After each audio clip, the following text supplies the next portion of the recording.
Hey, I get a lot of questions from people asking about settlement and Reg T payment, and they get confused with that stuff. So I'm going to do a little bit on it. I've done it before, but I'm going to go a little deeper this time. So when you have a trade, say you buy 100 shares of IBM, say you have an account with, Robinhood or Schwab, you enter the order, buy 100 shares of IBM at 50, you're going to buy the shares. They come back and say you bought the shares. What's happening is they're buying it from another customer. So that customer also has a broker dealer, say JP Morgan. So I buy 100 shares at 50 through Schwab. They buy it from the customer at JP Morgan. Now that's Monday. Say I do the trade on Monday. On Wednesday, 2 days later, T plus 2, the Schwab, my broker dealer, sends the money to JP Morgan. And at the same time, JP Morgan sends the shares to Schwab for my account. That's settlement. Settlement is when the broker dealer sends the money to the other broker dealer, and then they receive the shares for your account. That's always T plus 2.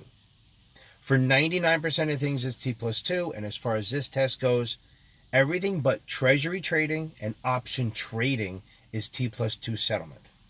Now, what people get confused about is what they call Reg T, payment or settlement.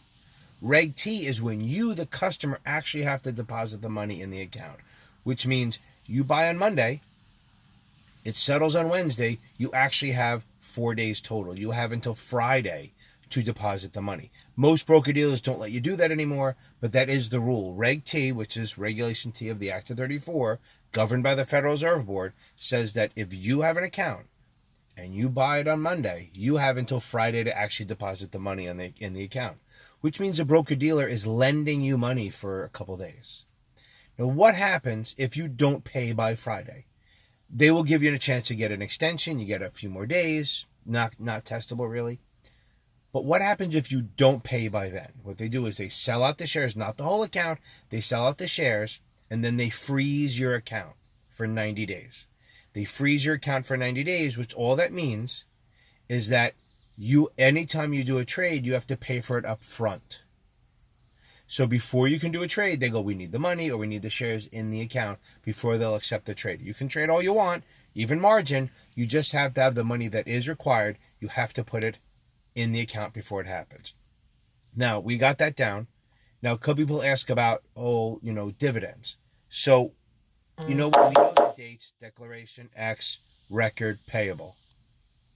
So the record date is the day that the issuer says you must be an owner of record, which means you need to settle by that day. Wow, I just said settle like I'm an idiot.